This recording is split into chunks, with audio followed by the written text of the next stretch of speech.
Good morning, Knicks Nation. Today is Wednesday. It's the 17th day of November 2021. I hope this Wednesday, this hump day, midweek day, finds you healthy and COVID-free, and that the needs of you and your family in terms of food and shelter and clothing as well as health are being met. Blessings upon those that work in the healthcare field, trying every day to save lives. Blessings upon those that pick up garbage for us to keep our streets and sidewalks clean.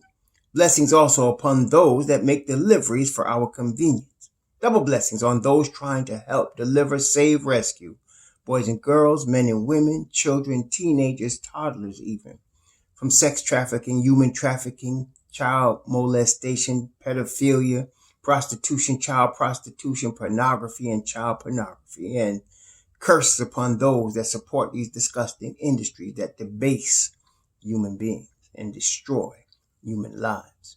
Finally, blessings upon the homeless. 600,000 men, women, and children in the United States alone, and millions around the world in places like the Philippines, places like the continent of Africa, places like the India and Middle East that don't have a roof over their head today and often don't know where their next meal is coming from. Blessings upon them, for theirs is the kingdom, and blessings upon those who even in a small way have a heart to help. There's going to be a basketball game tonight. Our New York Knicks are playing at Madison Square Garden against the Orlando Magic. Now, because Madison Square Garden is the world's most famous arena, the best place in the world to play basketball, oftentimes you have people that are coming in as visitors that have their best games at Madison Square Garden. Because there are some players that, can show out as visitors against the Knicks at the Garden. This year, particularly, we have seen this a number of times, but this is not new. Michael Jordan, for example, dropped his double nickel in his game come back to the Garden back in the 90s when he came back from his hiatus. And then we've had other people do the same thing. People that don't normally might not even be known players. And then we have others like when Mark Jackson was coaching the Golden State Warriors before they became the world champions. Stephen Curry came into the Garden and dropped 54. We beat them that night, but you see what I'm saying. So the last time we played Orlando, Cole Anthony used it at his coming out party, being that he's from New York. We also know the history of a Terrence Ross that comes off the bench often and beats us.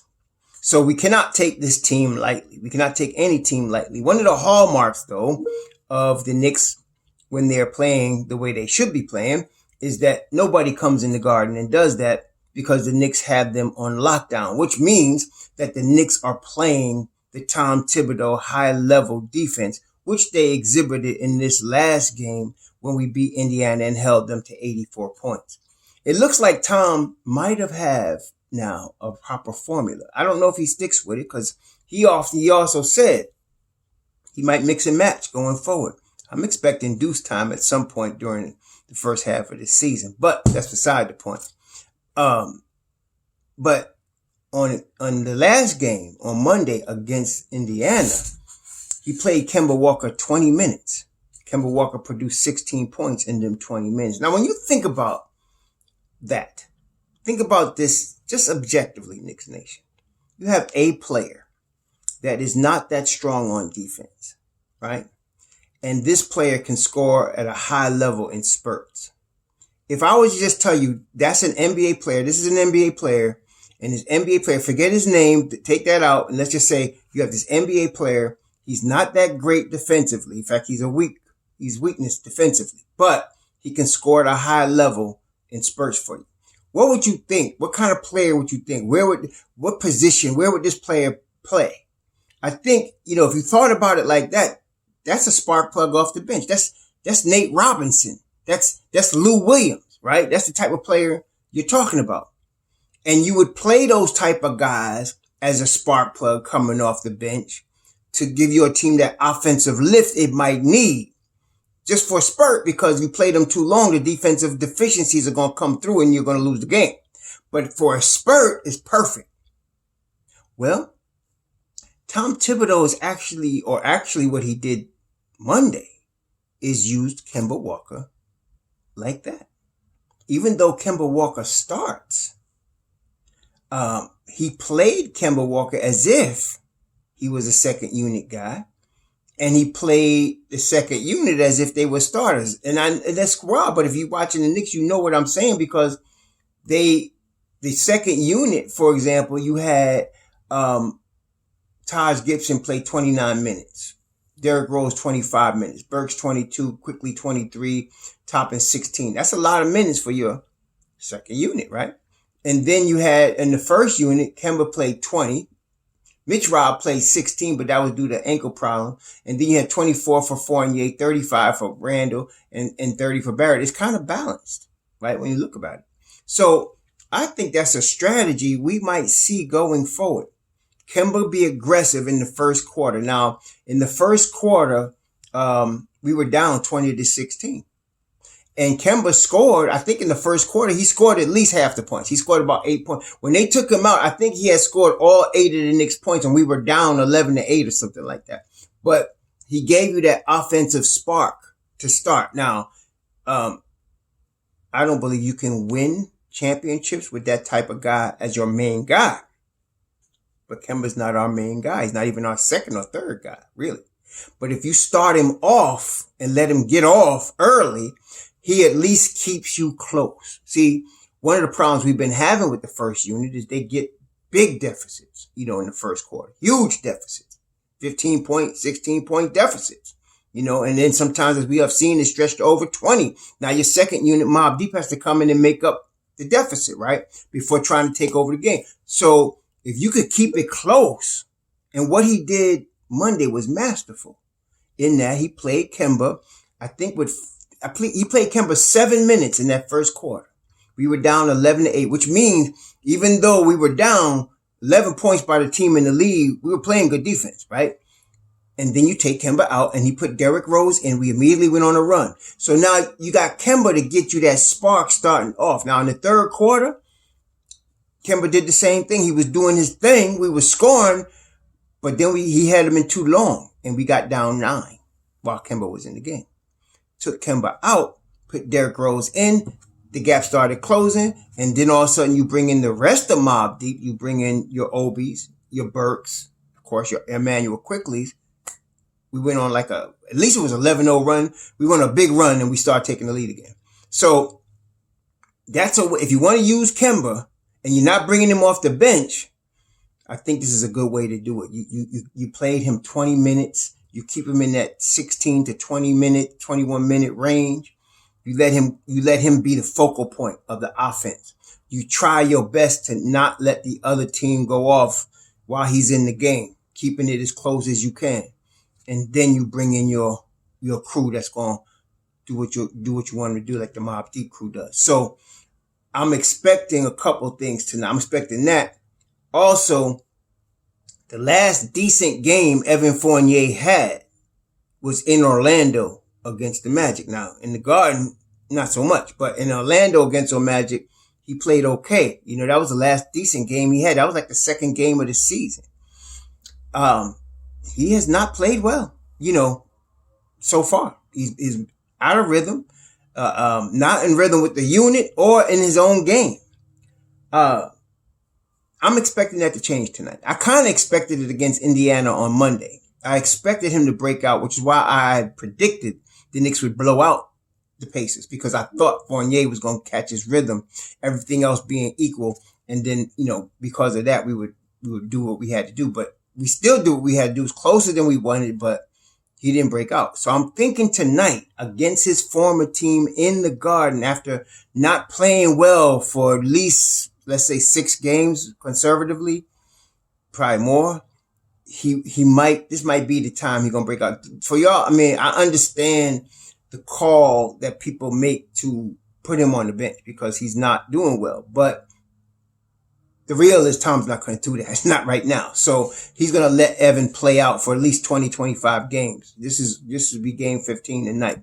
So I'm hoping against his former team in the Garden, it's about that time. He's kind of overdue. So I'm thinking hopefully we will see Evan break out of his slump tonight against Orlando, his former team.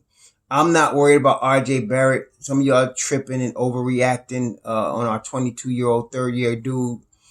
I'm not paying attention to y'all. RJ gonna be fine. He might break out of his slump tonight. You know he's gonna work hard until he does. He did the same thing last year, so RJ should be fine. Whether he breaks out his scoring slump or not, he's gonna produce rebounds. He's gonna play defense. He's gonna do what he does. Randle is a key here, though. He always is, and it's all mental. So we just need Randle to stay mentally focused. I also like the fact that Kemba starts and is the focal point to start the game, because it gets Randle in the mind that, okay, I'm gonna let somebody else go off. I don't have to take over this offense. I don't have to bring the ball up. I don't have to. No, Kemba is doing that. Okay, and so that's another good thing about Kemba. Even though, like I said, if he's on the court too long, Kemba, we're going to end up losing, because I found out what his career at Charlotte. His net plus minus for his whole career was negative 365. And so he's always been a minus player, really. I didn't realize that till he came to New York. He's always been a minus player. So you're going to use guys like that in spurts, and that's why I think Tom's going to continue to do that. But it's good that Kemba gets the focal point part in the beginning of a game, takes Julius' mind out of trying to take over from the beginning, lets him get in the flow of passing, of moving the basketball and playing defense and rebounding. So that's what happened in the last game. So, and he wasn't in his rhythm last game. So if he continues to do that tonight and one night, he's going to get in his rhythm, then it's going to be out. But for not now, that's what he's doing. No Nerlens Noel tonight. He's out still. Mitch is going to be fine. We found out that he's been having trouble with his shoes, and we saw like he ripped completely. He did one of those. He did a Zion Williamson on a pair of shoes that when he twisted his ankle, the shoe just ripped. So he's looking for a pair of shoes that works for him, and he's got to work within the ankle braces and within the foot thing that he put in there. So hopefully he's trying a new pair on tonight. So let's see. Hopefully it works for him. So that's cool. And then I would like to see Obi get 20 minutes. Now, of course, our nemesis tonight, Orlando, Cole's going to try to act like this is a college rah-rah, and he's going to come in trying to show out in the Garden. Then, of course, Terrence Ross is always a Knick killer. So, we're going to see that. So, I'm looking for the Knicks defense to hold them down in the first quarter, not give up three-pointers, not give up points, not getting, even though it's hard. I mean, Kemba's going to get taken in the lane, but we're going to need, just like Mitch did, Randle, they got to rotate. They got to rotate while he's in the game. He's going to get taken off the dribble. It's just as simple as that. So we got to try to rotate quick. We got to guard the three-point line. Got to be on our P's and Q's until D Rose gets in the game. We should be okay. If we can do that in the first quarter and then let the second unit run the game and then bring them back in the third and do the same thing, I think we'll be fine. I don't know what Thibs is going to do long term. I know he doesn't like giving up points ever. But at this point, that's the best way to use Kemba, and I think he's going to do it.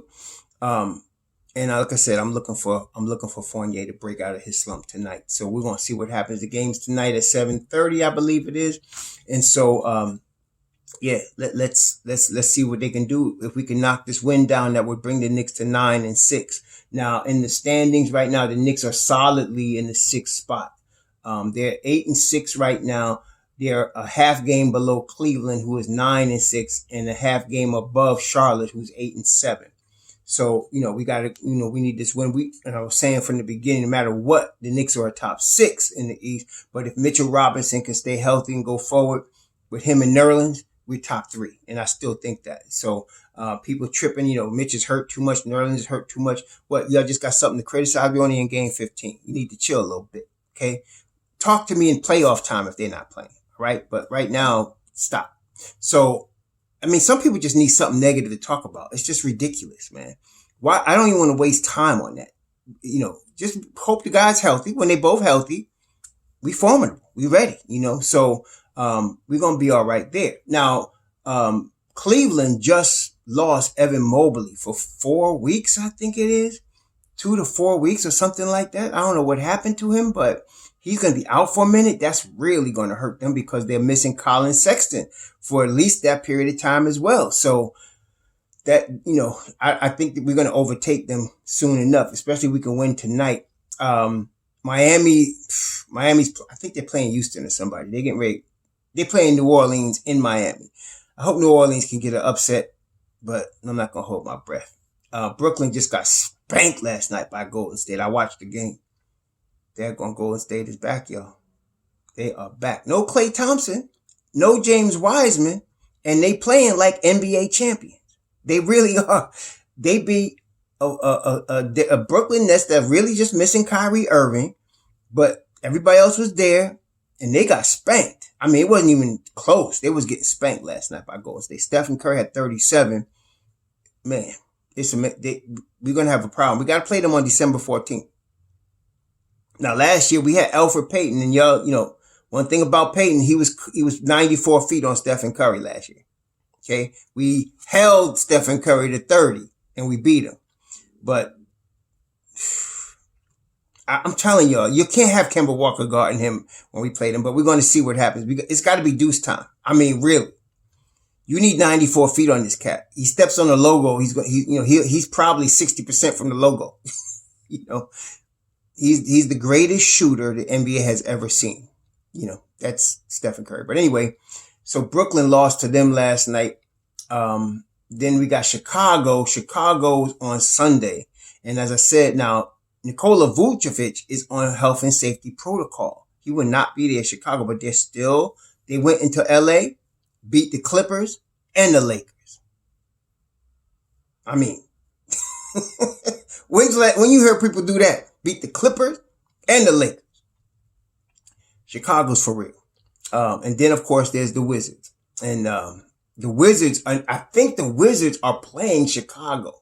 I want to say the Wizards are playing Chicago because, let's see here. Somebody got to lose. Okay, so let's see. Charlotte is playing Washington tonight. I want to see Charlotte beat Washington for sure. Miami is at home against New Orleans. That's going to be a win. And then, where the daggone Chicago at? Oh, I don't see them, but Cleveland's playing Golden State, and that's gonna be tough. Miami is playing Washington the second night of a back-to-back tomorrow. Somebody gotta lose that. I can't believe I'm gonna be rooting for Miami for that one, but I am. So yeah, so we got this is jockeying position right now in the Eastern Conference. Like I said, you can't take nobody lightly. So we need this win. Like I said, I think we're in a good position to get it done tonight. So hopefully, and then the Knicks are at home practicing every day. So hopefully we see something tonight. No, 8 3-pointers by Terrence Ross in the fourth quarter to beat us. No, hype 9 3-pointers from Cole Anthony, 30 points, 16 boards and all that stupidness. This is a game we're going to see how far the Knicks have come since the last time we played them. It's a measuring game in that regard. So, we're going to see what happens. We'll talk about it tomorrow. Hopefully, we'll be talking about a positive outcome. In the meantime, be safe. Enjoy your Wednesday. We're at the midway point. Next time is Friday, and Thanksgiving is coming up soon. So be safe out there. Shalom.